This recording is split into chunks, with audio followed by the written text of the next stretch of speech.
नमस्कार। आप सभी का साथियों स्वागत है अपने प्लेटफॉर्म करियर टीवी पर। तो जैसा कि आज हम लोग भारत पर जो अरबों के आक्रमण हुए थे उनके बारे में विस्तृत चर्चा करने वाले हैं यहाँ पर। तो देखो कि सबसे पहले जो भारत पर अरबों का सबसे पहला आक्रमण होता है तो किसके नेतृत्व में होता है? तो प्यारे साथियों याद रखेंगे हम लोग मोहम्मद बिन कासिम के नेतृत्व में होता है। अरबों का भारत पर सबसे पहला आक्रमण मोहम्मद बिन कासिम के नेतृत्व में होता है और जो सफल आक्रमण होता है वह किस स्थान पर होता है? सिंध स्थान पर होता है, सिंध प्रदेश में होता है। कहां पर होता है? सिंध प्रदेश का एक देवल बंदरगाह था, वहां पर मोहम्मद बिन कासिम के द्वारा आक्रमण कर दिया जाता है। क्या किया जाता है? आक्रमण किया जाता है। कब? 712 ईस्वी में किया जाता है। कब किया जाता है आक्रमण जो होता है? यह आक्रमण 712 ईस्वी में किया जाता है। और इस समय जो यहाँ के राजा थे साथियों, राजा कौन थे? राजा थे यहाँ के राजा दाहिर। यहाँ का राजा कौन था? यहाँ के तो राजा हुआ करते थे उस समय, तो राजा हुआ करते थे दाहिर। और इनकी साथियों दो पुत्रियां थी। कौन कौन सी थी? सूर्यमला और परिमला। तो राजा दाहिर की कितनी पुत्रियां थी? दो पुत्रियां थी, सूर्यमला थी और परिमला थी। तो यहाँ से कितने क्वेश्चन बने? आपके 3 क्वेश्चन बन गए कि अरबों का पहला सफल आक्रमण कहां पर हुआ? सिंध प्रदेश पर हुआ। किसके नेतृत्व में हुआ? तो मोहम्मद बिन कासिम के नेतृत्व में हुआ। कब हुआ? तो 712 ईस्वी में हुआ था साथियों। इतनी बात क्लियर हो चुकी होगी आप लोगों को, उम्मीद है। देखो यहाँ पर तो जो सिंध प्रदेश का एक देवलगाह का एक बंदरगाह था, वहां पर क्या किया जाता है? मोहम्मद बिन कासिम के द्वारा सबसे पहला सफल आक्रमण भारत पर होता है। और इस युद्ध में राजा दाहिर को परास्त करने के बाद उनकी दोनों पुत्रियां सूर्यमला और परिमला को बंदी बनाकर वह अपने अरब देश को लेकर वापस चला जाता है। फिर देखो अगला पॉइंट क्या आता है? पहला आक्रमण कहां पर हुआ था? तो देखो साथियों यहाँ पर लिखा हुआ भी है कि पहला आक्रमण देवल पर हुआ था। जो अरबों का पहला आक्रमण था कहां पर हुआ? देवल पर हुआ। और जो देवल था वह क्या था? एक नीर यहाँ पर नीसर लिख गया है साथियों, नीरस बौद्ध स्थल था। कैसा बौद्ध स्थल था? एक नीरस बौद्ध स्थल था। नीरस बौद्ध स्थल था। नीरस बौद्ध स्थल था साथियों। जो देवल था वह एक नीरस बौद्ध स्थल के रूप में भी जाना जाता था। इतना क्लियर आप लोगों को? फिर देखो जो हमारा सिंध प्रदेश था इसकी राजधानी क्या थी? सिंध प्रदेश की राजधानी क्या थी साथियों? तो राजधानी जो थी वह थी अरोर। कौन सी थी? अरोर इसकी राजधानी थी। जो सिंध था, सिंध पर 712 में आक्रमण होता है मोहम्मद बिन कासिम का, जो कि भारत पर तुर्कों का सबसे पहला सफल आक्रमण रहता है। सॉरी, तुर्कों का नहीं, अरबों का। अरबों का सबसे पहला सफल आक्रमण कब होता है? 412 ईस्वी में होता है। और जो हमारा सिंध प्रदेश था इसकी साथियों राजधानी क्या थी? राजधानी थी अरोर।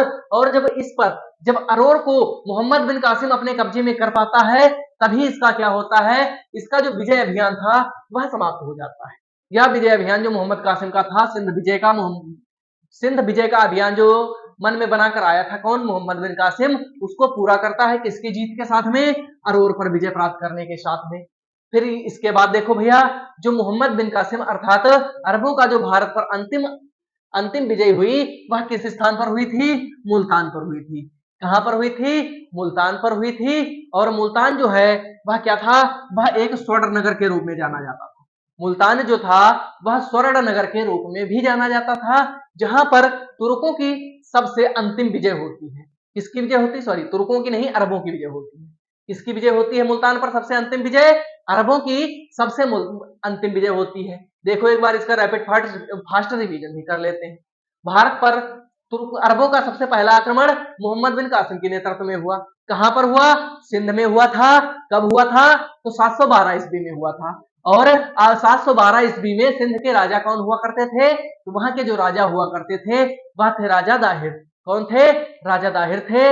इनकी दो पुत्रियां थी, सूर्यमला और परिमला, जिसको मोहम्मद बिन कासिम बंदी बनाकर अपने साथ अरब को लेकर चला गया था। और जो हमारा था, जो अरबों की अंतिम विजय हुई, अरबों की अंतिम विजय जो हुई थी साथियों, वह कहां पर हुई? मुल्तान पर हुई थी। और मुल्तान क्या था? एक स्वर्ण नगर के रूप में जाना जाता था। मुल्तान स्वर्ण नगर के रूप में जाना जाता था। आगे देखो दूसरा हमारा पॉइंट आता है भारत पर तुर्कों का आक्रमण। दूसरा आज का जो पॉइंट है वह है भारत पर तुर्कों का आक्रमण। देखो भैया, तुर्कों का जो आक्रमण होता है सबसे पहले हम लोग देखेंगे जो तुर्क थे ये कहाँ के रहने वाले थे? तुर्क लोग जो थे ये कहाँ के रहने वाले थे? तो तुर्क लोग कहाँ के थे? अफगानिस्तान के थे। कहाँ के थे?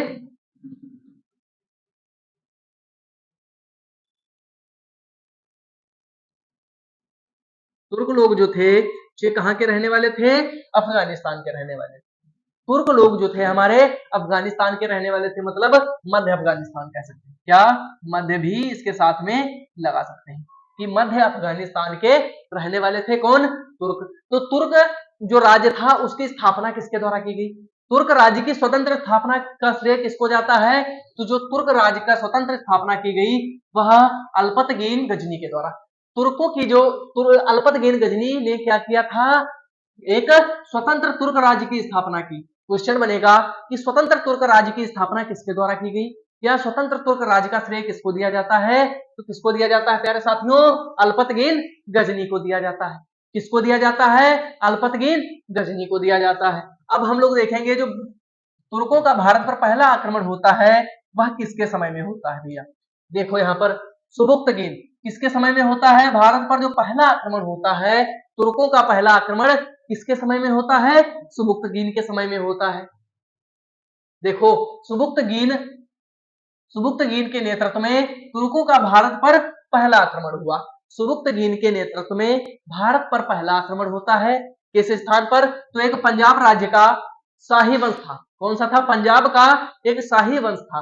वहां पर सुबुक्तगीन तुर्क के द्वारा भारत पर तुर्कों का पहला आक्रमण हो जाता है। कहां पर होता है? शाही वंश पर होता है। फिर भैया बात आती है शाही वंश का शासक कौन था? तो जो शाही वंश का शासक था कौन था? जयपाल था। तो जिस वंश पर तुर्कों का पहला आक्रमण होता है कौन सा वंश था? शाही वंश। और उस वंश का शासक कौन था? शासक था जयपाल, जो कि इस युद्ध में विजयी हो जाता है, मतलब इसको सुबुक्तगीन को परास्त कर देता है। कौन परास्त कर देता है? जयपाल परास्त कर देता है। और शाही वंश की राजधानी क्या थी भैया? तो जो शाही वंश की राजधानी थी वो थी क्या? वहिंद। शाही वंश की राजधानी कौन सी थी? वहिंद राजधानी थी। यहाँ का शासक कौन था? तो शासक था जयपाल। किस वंश का शासक था? शाही वंश का था। भैया यहाँ से एक और क्वेश्चन कि तुर्कों के द्वारा जो पहला कुछ आक्रमण हुआ था, भारत पर जो पहला आक्रमण हुआ वह किस वंश पर हुआ? तो वह जो हुआ था प्यारे साथियों शाही वंश पर हुआ था। और वहां का शासक था हमारा जयपाल, जो कि इस युद्ध में सुबुक्तगीन को परास्त कर देता है, बहुत ही करारी हार देता है सुबुक्तगीन को। अगला अगला देखो भैया क्या है? फिर आता है हमारा महमूद गजनवी। उसके बाद महमूद गजनवी के द्वारा, या महमूद गजनी कहते हैं, इनके द्वारा आक्रमण किया जाता है भारत पर। तो जो महमूद गजनवी था यह क्या था? यह एक सुबुक्तगीन का उत्तराधिकारी था। सुबुक्तगीन का कौन था? उत्तराधिकारी था। कौन? सुबुक्तगीन का उत्तराधिकारी कौन था? तो महमूद गजनवी था। तो इसका उद्देश्य क्या था? तो गजनवी का महमूद गजनवी का जो आक्रमण हुआ भारत पर वह किस उद्देश्य से किया गया? तो इसका जो प्रमुख उद्देश्य था वह था धन को प्राप्त करना। महमूद गजनवी का प्रमुख उद्देश्य क्या था प्यारे साथियों? तो जो प्रमुख उद्देश्य था वह था धन की प्राप्ति करना, ना कि धर्म का प्रचार। वह जो आक्रमण करता था महमूद गजनवी, जो आक्रमण भारत पर करते थे वह अपने धन को प्राप्त करने के लिए करते थे, अर्थात भारत को लूटने के लिए करते थे। और उनका यह उद्देश्य नहीं था कि वह भारत में आक्रमण करेंगे और अपने धर्म का प्रचार करेंगे। वह ऐसा बिल्कुल नहीं करता था, बल्कि वह आक्रमण करके भारत के धन को लूटकर अपने साथ लेकर चला जाता था। फिर महमूद गजनवी के बाद में भैया कौन आक्रमण करता है भारत पर तुर्कों की तरफ से? तो वह करते हैं कौन? मोहम्मद गौरी। कौन करते हैं? मोहम्मद गौरी करते हैं भैया। तो मोहम्मद गौरी का क्या उद्देश्य था? तो मोहम्मद गौरी का जो उद्देश्य था भारत में राज्यों को जीतना और वहां पर अपने राज्य की स्थापना करना। इतनी बात क्लियर आप लोगों को? मोहम्मद गौरी का आक्रमण करने का प्रमुख उद्देश्य क्या था? तो इसका जो प्रमुख उद्देश्य था साथियों, भारत के राज्यों को जीतना और वहां पर अपना राज्य स्थापित करना, इसका उद्देश्य था भैया। इतनी बात क्लियर हो गई आप लोगों को? जबकि महमूद गजनवी का उद्देश्य था भारत के राज्यों पर हमला करना और वहां के धन को लूटना और फिर अपने साथ लेकर वापस चले जाना। देखो फिर भैया, फिर अगला आता है हमारा महमूद गजनवी, जो कि तुर्कों के द्वारा बहुत ही इंपॉर्टेंट आक्रमण करता है। तुर्कों की तरफ से सबसे प्रमुख आक्रमण जो किए जाते हैं वह महमूद गजनवी के द्वारा ही किए जाते हैं। देखो महमूद गजनवी के बारे में पहला पॉइंट क्या कहता है? पहला पॉइंट है महमूद गजनवी के बारे में भैया। पहला पॉइंट जो है वह है गाजी एवं सुल्तान की उपाधि करने वाला पहला तुर्क शासक। जो महमूद गजनवी था वह गाजी और सुल्तान की उपाधि का धारण करने वाला पहला तुर्क था। तो ऐसा तुर्क था, पहला तुर्क था। पहला तुर्क कौन था? तो महमूद गजनवी गाजी एवं सुल्तान की उपाधि धारण करने वाला पहला तुर्क हुआ था। फिर देखो यहाँ पर सबसे मुख्य बात अब आती है, जो कि देख लो आप लोग भैया, बहुत ही जबरदस्त तरीके से हम लोगों को इसको याद रखना है। यहाँ से हमारे एग्जाम में एक से दो क्वेश्चन बनते ही बनते हैं भैया। देखो क्या है, महमूद गजनवी ने भारत पर कितने आक्रमण किए थे? 17 आक्रमण किए। महमूद गजनवी ने एक दो आक्रमण नहीं किए भारत पर, बल्कि इसने कितने आक्रमण कर दिए? सीधा 17 आक्रमण कर देता है भारत पर। भारत पर महमूद गजनवी के द्वारा 17 आक्रमण किए जाते हैं। यह किसके द्वारा बताया गया फिर भैया? हमें इसको भी तो हमें याद करना है कि जो 17 आक्रमण भारत पर बताया गया महमूद गजनवी के द्वारा, यह किसके द्वारा बताया गया कि महमूद गजनवी ने भारत पर 17 बार आक्रमण किया था भैया? तो यह जो बताया गया साथियों, यह किसके द्वारा? हेनरी एवं इलियट के द्वारा बताया गया। किसके द्वारा बताया गया? हेनरी और इलियट जो इतिहासकार हुए, उनके द्वारा यह बताया गया कि जो महमूद गजनवी था उसने भारत पर 17 बार आक्रमण किया था। और साथ ही पहला आक्रमण जो किया था इसने, वह कब किया? 1000 ईसा पूर्व में किया। महमूद गजनवी का जो पहला आक्रमण भारत पर होता है प्यारे साथियों, वह कब होता है? 1000 ईस्वी में होता है। और वह क्या करता है बताइएगा आप लोग? और वह 1000 ईस्वी के बाद में हर वर्ष एक आक्रमण करता है और भारत पर लगातार कितने आक्रमण कर देता है? 17 आक्रमण कर देता है। भारत पर महमूद गजनवी 1000 ईसा पूर्व से लेकर 1000 ईस्वी से कितने आक्रमण करता है? 17 आक्रमण करता है। कब तक? 1027 के बीच में। भारत में वह 1000 ईस्वी से 1027 ईस्वी के बीच में रहा था और इसके बीच में वह भारत पर 27 आक्रमण किए। तो सॉरी 27 नहीं 17 आक्रमण किए। महमूद गजनवी जो था वह भारत में 27 वर्ष रहा, 1027 तक रहा था और उसने कुल कितने आक्रमण किए थे? 17 आक्रमण किए थे भैया। तो देखो जो इसका सबसे प्रसिद्ध आक्रमण हुआ वह कौन सा आक्रमण हुआ? महमूद गजनवी का सबसे प्रसिद्ध आक्रमण साथियों हुआ था, वह कौन सा आक्रमण हुआ था प्यारे साथियों? ध्यान देंगे आप लोग एक बार, तो जो 16वां आक्रमण था महमूद गजनवी का, 16वां आक्रमण जो होता है वह कहां पर प्यारे साथियों होता है? और यही प्रमुख आक्रमण बन जाता है महमूद गजनवी का। इसी आक्रमण से महमूद गजनवी बिल्कुल फेमस हो जाता है। क्या था? सोमनाथ शिव मंदिर पर आक्रमण। तो 16वां आक्रमण जो होता है वह कैसा आक्रमण था? सबसे प्रमुख आक्रमण था इसके 17 आक्रमणों में से। वह कहां पर हुआ? वह हुआ था सोमनाथ शिव मंदिर पर। सोमनाथ में स्थित शिव मंदिर पर आक्रमण हुआ था। और यह कब हुआ साथियों? 1025 ईस्वी में हुआ था। कब हुआ था? 1025 ईस्वी में। यह क्या करता है? भगवान शिव के मंदिर पर आक्रमण कर देता है और वहां का जितना भी धन था लूट कर अपने साथ में लेकर चल देता है अपने साथ, अपने देश। देखो भैया जो 16वां आक्रमण हुआ महमूद गजनवी का, बहुत ही फेमस आक्रमण हुआ था। कहां पर हुआ था? सोमनाथ शिव मंदिर पर हुआ था भैया। कब हुआ? आप लोग पूछोगे कब हुआ था? यह प्यारे साथियों हुआ था 1025 ईस्वी में। बिल्कुल याद रखेंगे इसको बहुत ही जबरदस्त तरीके से। लेकिन आप लोगों को मजा तो अब आने वाला है प्यारे साथियों इसमें, जब आप लोग सुनोगे कि जो जिसने सोमनाथ आक्रमण को लूटा, सोमनाथ मंदिर पर आक्रमण करके मंदिर को लूटा, उसी पर क्या किया था? जाटों ने आक्रमण कर दिया। जब यह सोमनाथ मंदिर को लूट कर वापस जा रहा था अपने देश, तो इसी पर क्या करते हैं, एक हम जाट जनजाति के लोग होते हैं, उन्होंने क्या किया? गजनवी के ऊपर आक्रमण कर दिया और इसने जो धन लूटा था उसका कुछ हिस्सा क्या कर लेते हैं? लूट लेते हैं। एक लुटेरे पर जाटों ने आक्रमण करके उनका धन लूट लिया था। बताइएगा आप लोग। तो जो हमारा 16वां आक्रमण हुआ यह 1025 ईस्वी में सोमनाथ मंदिर पर हुआ था महमूद गजनवी का।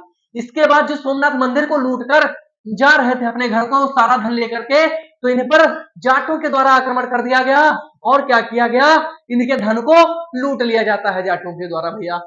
अगला पॉइंट देखो इसके बारे में क्या प्रमुख रहता है महमूद गजनवी के बारे में। जो साथियों अगला पॉइंट रहेगा, प्रसिद्ध पॉइंट है, वह कौन सा पॉइंट है कि जो महमूद गजनवी की एक सेना हुआ करती। सेना तो सभी राजाओं के पास थी, तो महमूद गजनवी की जो सेना थी उसमें दो हिंदू भी शामिल थे साथियों। कौन कौन से हिंदू थे? तो संवेद राय और तिलक नाम के दो हिंदू हुआ करते थे। जो महमूद गजनवी की सेना थी इसमें कितने हिंदू थे? तो साथियों दो हिंदू थे। कौन कौन से थे? संवेद राय और तिलक। कितने थे? संवेद राय और तिलक दो हिंदू थे भैया। कितने हिंदू थे? दो हिंदू थे इसके सेना में। इतनी बात आप लोगों को क्लियर हो चुकी होगी। इसके बाद का टॉपिक हम नेक्स्ट वीडियो में लेकर मिलेंगे। आप लोगों को अगर हमारी वीडियो यह आपको पसंद आई है तो वीडियो को लाइक करें, चैनल को सब्सक्राइब करें एवं अपने दोस्तों के साथ शेयर करना ना भूलें। तब तक के लिए जय हिंद, जय भारत। मिलेंगे आपको नेक्स्ट क्लास में।